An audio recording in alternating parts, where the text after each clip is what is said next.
Hi guys, today I'm so excited to dive into Last Night in Soho. Now, you might have already seen my very quick review that I recorded from TIFF, the Toronto International Film Festival, right after seeing Last Night in Soho. I was completely blown away. I needed time to digest it, time to sleep on it, and time to really truly ponder this incredible film. So let's dive into it. Don't worry, this is a spoiler-free review for Last Night in Soho. But before we get into it, if this is your first time here, I'd love it if you take 1 second and hit that subscribe button. Go ahead and hit that notification bell so you don't miss out on more movie reviews, trailer reactions, and celebrity interviews.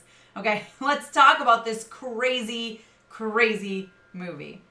Hey, Tessa from MamasGeeky here. Thank you so much for stopping by my YouTube channel. Okay, so I want to start off by saying, listen, after seeing the second trailer, I thought to myself, oh no, I've just basically seen the whole movie. And I was really bummed thinking that some of the twists and turns were going to be ruined for me.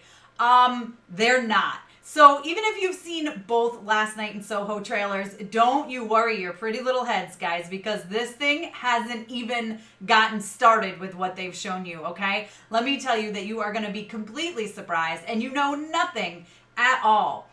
Is it predictable? A little bit as you get towards the end, but only like, I don't know, 5 minutes before the reveal, you're like, oh wait, maybe. And then you're like, oh, but seriously, listen, this thing is so good. I mean, the two leads are absolutely perfect with each other. Like, the way this movie goes, now if you've seen the trailers, you know there's like one in the present and one in the past. And of course, they switch back and forth while the one is sleeping or like looking in a mirror. They can kind of see both like each other.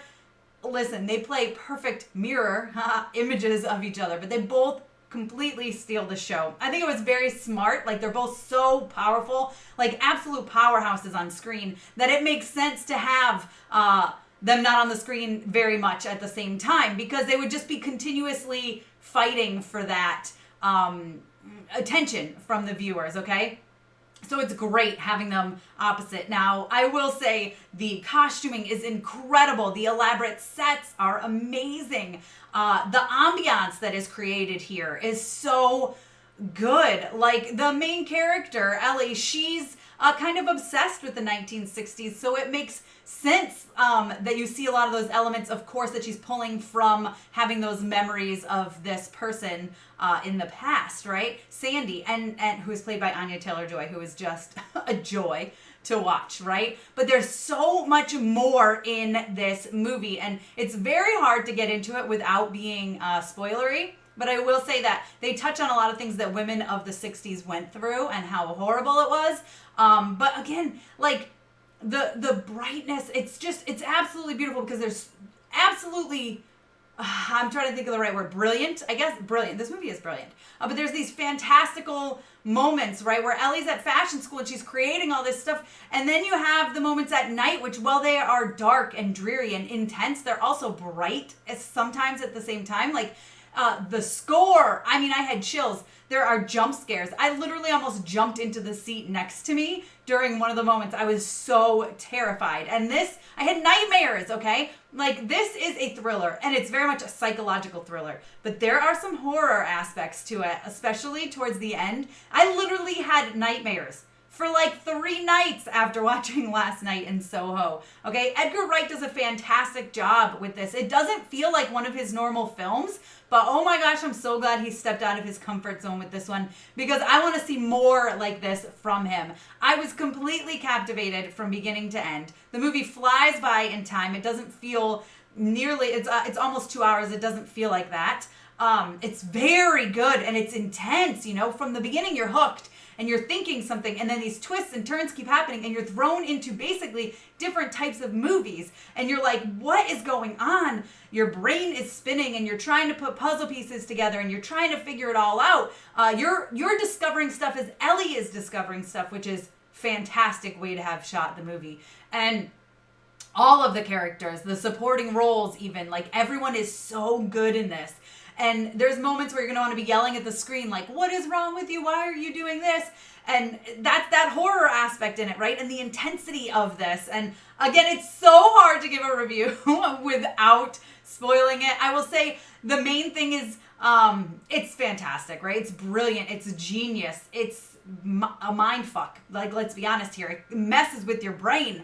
But it's good, and it's so good. It's intense. It's beautiful, captivating. The leads are amazing. There's some deep, deep story into this, and there's some moments that are hard to watch just because of what they represent, right? It's very difficult to watch at certain moments. But man, it's so, so, so good. It's so, so good. My biggest issue with it is that it's a little bit predictable, and some of the dialogue is like, sometimes. But really the predictability is again, you kind of figure it out, and then it's revealed to you like 5 minutes later. So it's not that big a deal. It's really, really good. And as soon as it ended, I sat there and just stared at the screen for a few minutes like, what did I just watch? That's crazy.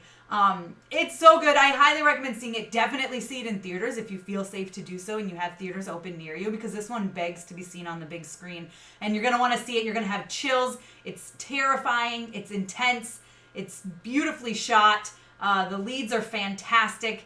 And man, even the cast chemistry is so good. This is one that is going to stay with you for a while. It's definitely going to stick with viewers for a very long time in a very good way. Also a little intense way and a little messed up kind of way, but again, I had nightmares, so just fully be warned about that. It was intense. It's intense, but it's fantastic. And like as soon as it ended, I was like, I can't wait to watch that again. And I'm definitely going to be going to theaters opening weekend to check it out. You guys let me know your thoughts down below in the comments. If by the time you've gotten to this review, you've already seen Last Night in Soho, let me know what you think about it down below in the comments. Be sure to give me a thumbs up, and don't forget to subscribe. Hit the notification bell so you don't miss out on more movie reviews, trailer reactions, and celebrity interviews. You guys can follow me over on Instagram and Twitter. I'm at MamasGeeky over there. MamasGeeky. Thanks, guys. Thank you so much to all of my monetary supporters, my members here on YouTube, as well as my patrons. If you haven't joined yet, please consider doing so. We have some really awesome perks, including a monthly Zoom meeting where we get to talk face to face. Thank you again to everyone who supports me.